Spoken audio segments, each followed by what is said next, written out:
All right, all right, all right. Good morning, good morning. Happy Friday. We did it. We made it to Friday.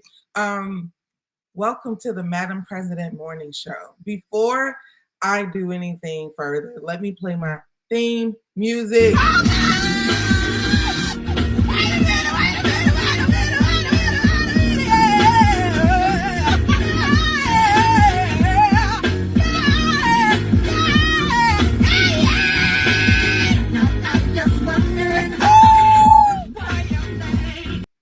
All right, I just love that song. It always gets me to an up and running place.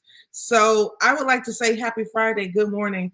As you know, you tuned to the Madam President Morning Show. I'm very excited to be with my people this morning. What's up, Linda? It's always good to see you. Thank you so much for your continuous support. I look for you most times. I try to make sure that I'm on the right spot. When I see your name, I know that I'm right where I'm supposed to be. So thank you so much.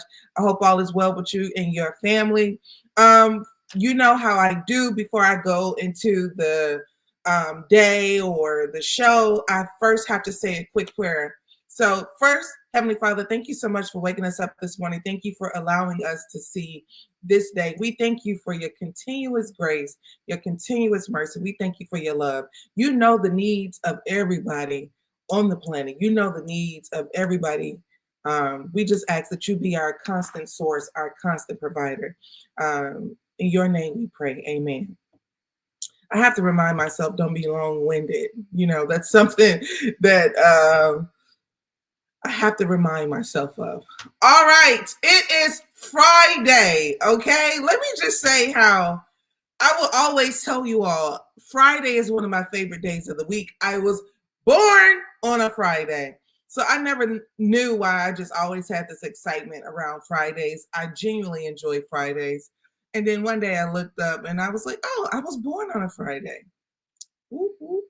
All right, so I got a couple things that you already know when you do a daily show, you have a lot of things that are repetitive, a lot of consistencies. For example, you have constant news on Trump. You have constant news on political affairs. And I kind of want to get a really good segment going on what's happening with this current administration. I'm not going to do it today because it's Friday and I don't want to. But I will say that I'm looking at a lot of things that are constantly happening with this current administration, and it's pretty horrid. It's not even like accidental. It's horrid. Like you have a person that's over the private sector like Elon Musk that has access to people's personal information. I just kind of find that a problem. We don't want Elon Musk, managing people's Social Security. Not to mention, it's a horrible situation because what happens when it comes to billionaires and what they are allowed to do is they can do whatever they want to do. And then once they do it, it's just, oh, we're sorry. No, ain't no we sorry behind this. So no, I don't think that, a person of that magnitude having access to everyday's people information. And then I saw a clip where he was saying something along the lines of, we're going to do something with that money instead of having, wait. Well, ain't nobody asked you to stock market, play games, and play with the American people's money. That is not your position, sir. And this is why, it's very important to have proper leadership. And it's not about, what you think. Proper leadership is the kind of people that can stand up to extremely powerful people. If you got a lot of weak leaders, if you have a lot of selfish, manipulative, self-absorbed kind of political figures, then you're always going to find yourself in a world of challenge because people are going to choose themselves every chance they get when they should be choosing you and your family. But I will say it's not easy. I won't pretend as if being on political teams is an easy thing. And the reason I will say that is because guess what? Somebody family gonna have to pay. Somebody, is going to get the shorter end of the stick typically. And what I realize about the American people, and I have said this story a million times, is that the American people, we're very entitled. We have a deep entitlement to our things. We have a deep entitlement to our home, we don't want to share. So that's one of the things that I will say is that the American people don't want to share. Frequently, it's like, oh, he a billionaire. He doesn't need to be a billionaire. He does not. Because if he's a billionaire and all of his staff is struggling, then that's a problem. We can figure out how to fix a lot of our economic disparities if we decide that we're going to share a little bit.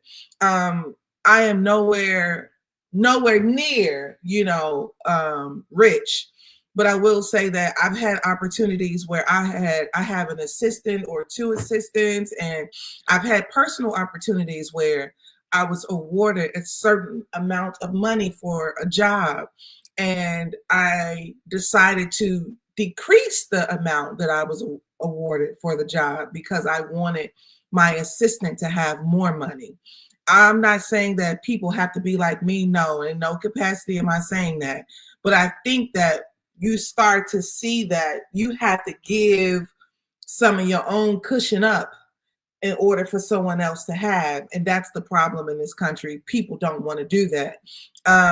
So all that to say, I see one of my sisters in here. She said, Puff needs to rot in prison. So here's what I will say. So every morning I'm getting the show together, and I saw recently Kanye West went on a tangent as usual about P. Diddy. Kanye West says, free Puff. And in fact, you know how I do. I don't want you to take it from me. I want to share my screen with you. Those of you on Instagram, you should come over to YouTube. This is how you get the opportunity to see some of the things that I'm sharing on screen.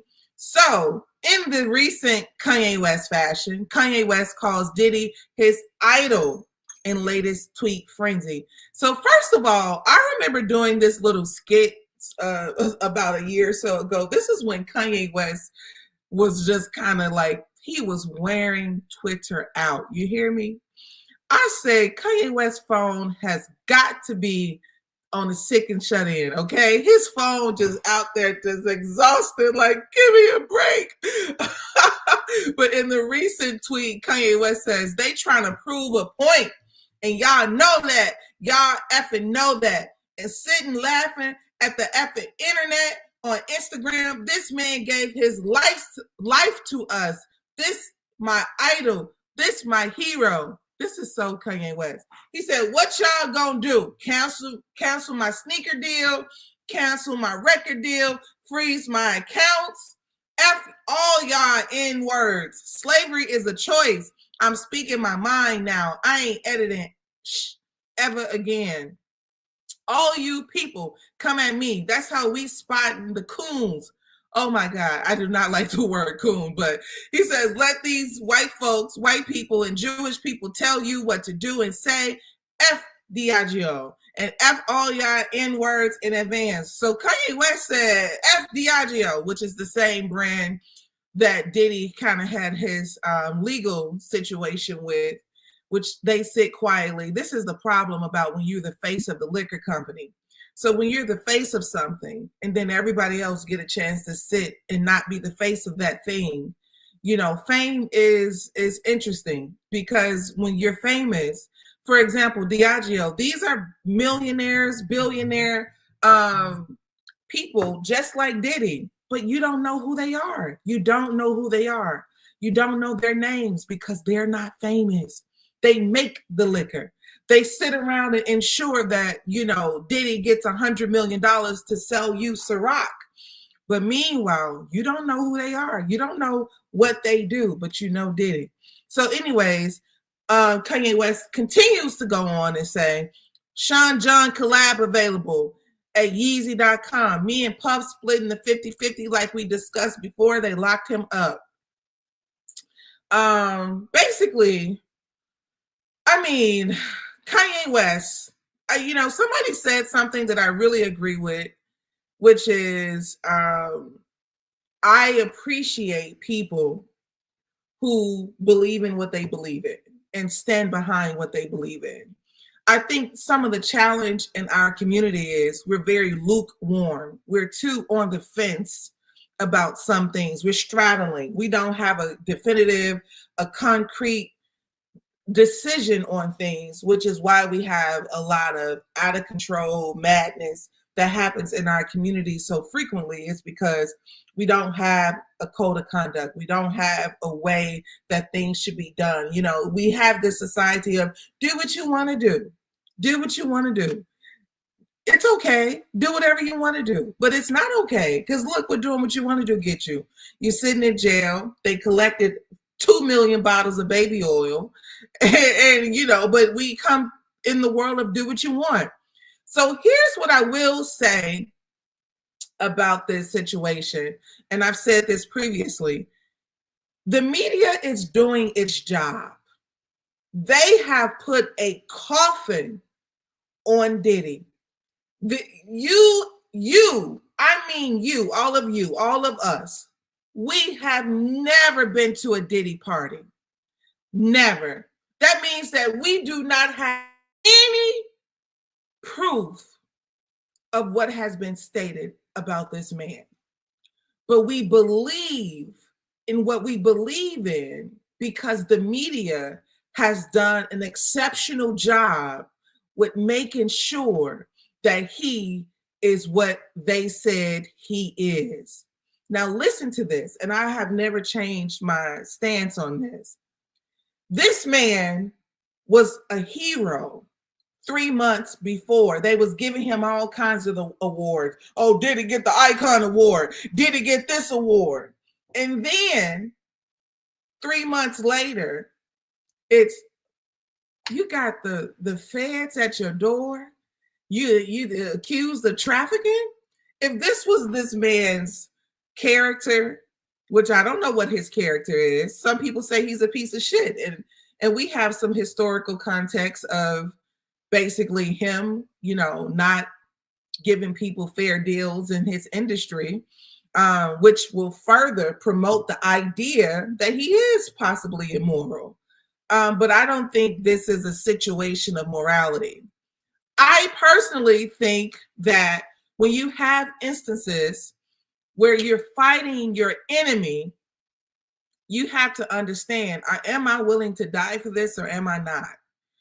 Diddy is in a war with men that we know nothing about, because who he is today was who he was yesterday.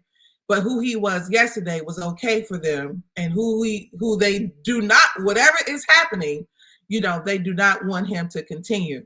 But the power of these people, the man went from standing to going into a prison, and there were other people in the exact predicament, powerful men that were accused of sexual assault, sexual misconduct, as well as drugging, all types of infrastructure of wrongdoing. But those men are walking around, but not him. This man said, I will give you my entire family's passport. My 2-year-old daughter, you can have her passport. I do not have any intentions on running. They said no. He said, I will put my entire estate as collateral. You do not have to keep me in jail. And they said no. This is crazy. This is crazy. I don't want to hear the video about Cassie. I saw the video. It's disgusting. We do not promote violence. But I'm not going to pretend like we ain't never seen nobody slap the shit out of a woman before, or a woman slap the shit out of a man before. We've been around. We've seen people have behavioral issues. We've seen people become aggressive and mean and violent toward each other. We've seen them do that to each other and come back and sit and apologize and all those things. We've seen it with our own eyes. We've seen those men in the families. We've seen those men as neighbors. So I don't pretend. See, this is the difference between me and a lot of women, is that I won't pretend. I won't pretend as if, we haven't seen the duality of people, that we haven't seen good people have bad days and do bad things. And we haven't seen bad people have good days and do good things. I don't know which side he is, to be honest. But the thing is, I want to prove how powerful the system is that he's fighting. When I tell you, if somebody, and I'm gonna move on because I have to. Kanye West made his statements, but I have to move on. But the point that I want to make really quickly about the media is, I don't know who you are, but if I took your picture and I plastered it on every media outlet and said you were a murderer and you was somewhere at work, there's nothing you can do about it. You would be a murderer. People will see you as a murderer. So I ask you to challenge yourself sometimes when the media presents you with the perfect story. You should challenge yourself. You should challenge your mind as it relates to anything that this system will give you. All right, moving on. As I move on, we're getting into Wendy Williams. Wendy Williams, basically, wait, before I go anywhere, I have to say this really quickly. I want you all to remember you're tuned into flynubianmoney.com. Flynubianmoney.com. If you want to get your money up, this is the first place to start. If you want to get your mind up, this is the first place to start. Also, if you want to know when we are going live, when are we having our next session, you should text Queens to 87948 because you want to keep up with independent media from beautiful Black women like myself. All right. So as I said before, Wendy Williams is having a very challenging time right now because she's fighting against a bigger system than she ever had in her own audience. She's fighting against the legal system. So as you know, after Wendy's husband cheated and she had she put him out and all of that, and he had a baby, she's really had a very difficult time behind that. Behind that, she did not keep the show very long. I think COVID happened, and then the Wendy Williams show kind of started to evaporate. And once that happened, I will say that, there's been some health challenges. But in the recent news, they reported the Lifetime schedule in the Lifetime movie, the documentary. They kind of showed her mental stability, her physical ailments, and it was different. It was definitely a different change for what we normally see with Wendy Williams. That's number one. But here's what I will say. Wendy Williams recently did an interview with TMZ, and she talks about how she now has a guardian. So when you don't have family, the court will appoint you a guardian because you can't take care of yourself. This is when they think that you are out of it. But I'm about to show you how they did this same stuff to the Osage Indian tribe in the early 1900s. I am going to prove to you that this system of supremacy has always been in place, and it does not rest. You hear me? It does not rest. The same thing that they are doing to Wendy Williams right now, they did to Indians in the 1920s. Do you hear me? This system is not new. This is old, and I'm here to show you. So listen to Wendy Williams right now. She's talking to TMZ, explaining to them that, hey, I'm not struggling mentally. I have my mind. I want to go see my father, etc. But this is a short clip I'm going to share with you. This is a short clip right here. If you can see it, I want you to type Wendy in the chat for me. If you can see it, type Wendy in the chat. All right, I just hope you can see it because I want to type Wendy in the chat if you can see it. Type Wendy in the chat. Okay, perfect. You guys can see it. And what I'm saying, I feel like I'm in New York City, right? And by the way, my apartment has been sold, thank God, a while ago. But I'm in this place where the people are in their 90s and their 80s and their 70s, and even when people are 60 like me, hey, I'm sexy and gorgeous. I am 60. Look, please, July 18th, 1964, honey. But look, these people, I don't care if they're 50 and 60. They have look, there's something wrong with these people here on this floor. You understand what I'm saying? Yeah. She can call us. We can't call her. That's been the reality since 2023. Wow. That room that she's sitting in, she's there every day, all hours of the day, every week, every month. She's not getting proper sunlight. I am not cognitive. Do you hear this woman? She says, I am not cognitively impaired. There is nothing wrong with my mind. I am capable. I am able. I am surrounded around elders who are not well. I am not that. This is what she is saying.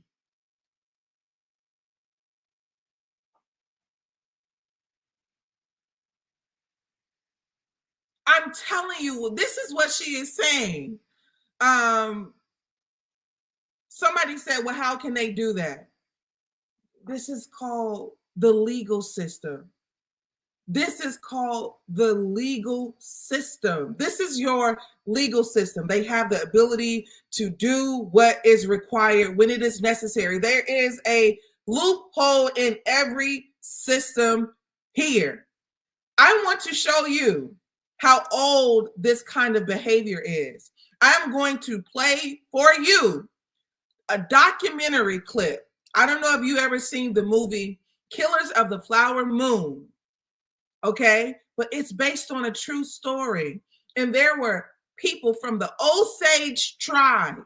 They were the wealthiest people on the planet in America. They were living on land of oil. They was just living. They had an oil overflow in their community. So much oil. In the 1920s, they had accumulated over $30 million. Listen to me, in the 1920s, they accumulated over $30 million. Who do you know was a $30 million person or a family community in the 20s? Anyways, I'm preaching more than you guys want to give me credit for. But I will say this. They literally had to have guardians. This is how the system played them.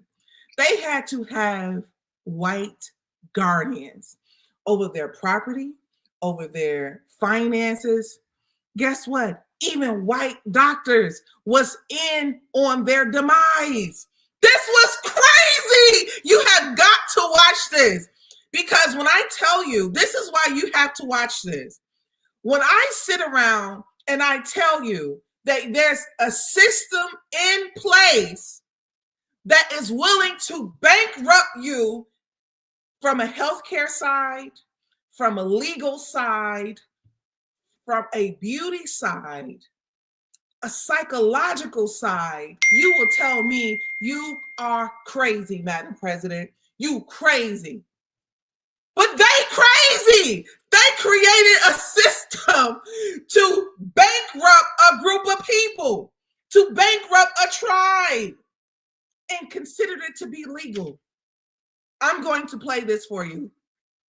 I want to play it a little quickly, so I may speed it up just a little bit so that you all can see and hear. But I'm gonna play this for you, and I'm gonna put it in the chat too, so you can watch it on your spare time.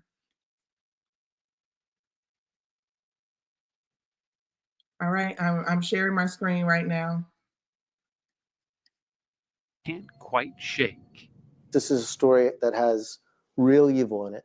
Evil like I've never covered or ever experienced. Really? Was that dark? Yeah, yes. The villain in this story, or one of the villains, and the people complicit are as evil as anybody I've ever encountered.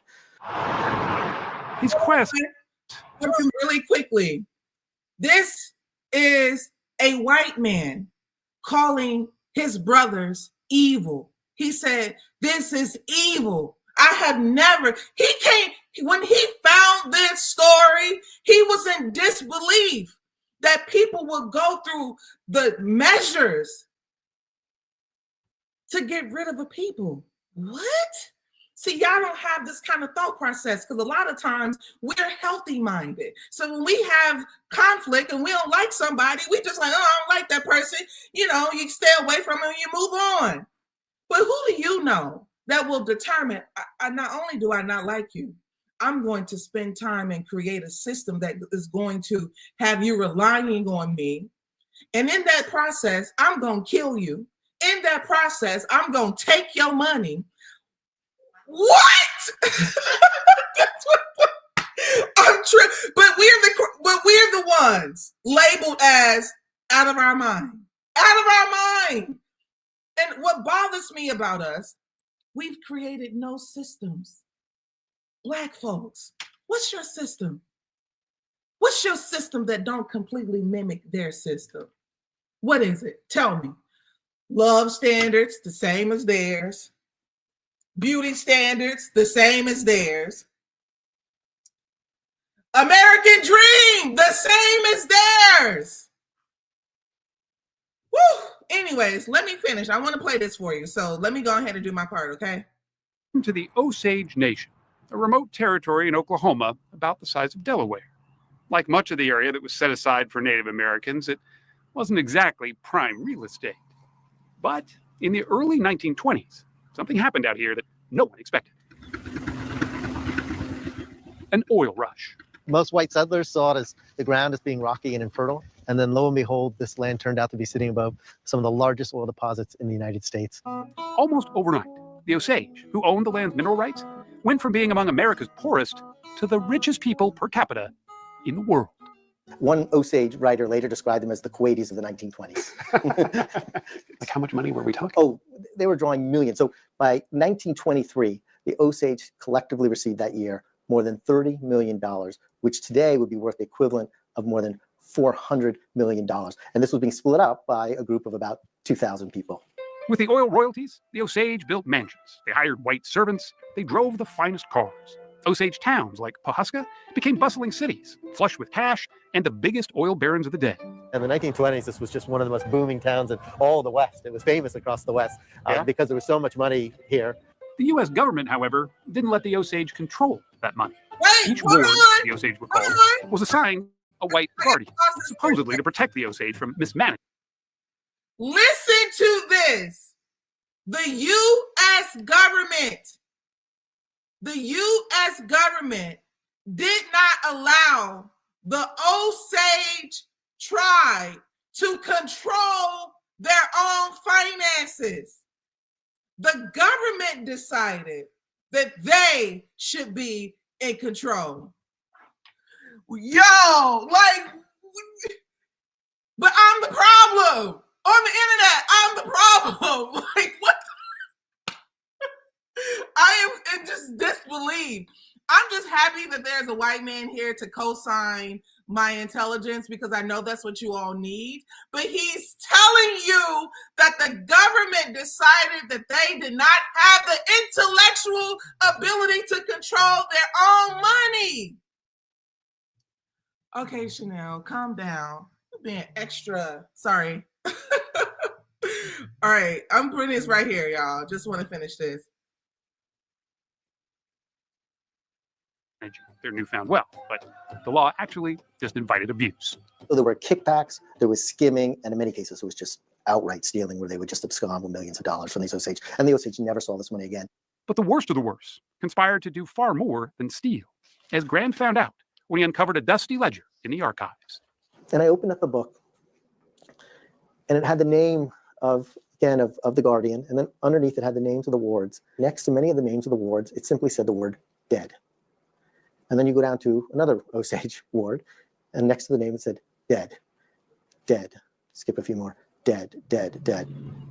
One by one, the Osage were being murdered. Between 1920. Wait, listen to what he said. He said, one by one, the Osage family members became dead, dead, dead, flatline, no more, one by one. Not by mistake, not by accident. He said they became dead. So here's the thing. I don't know. Can you guys hear me now on Instagram? So here's the thing that I will say.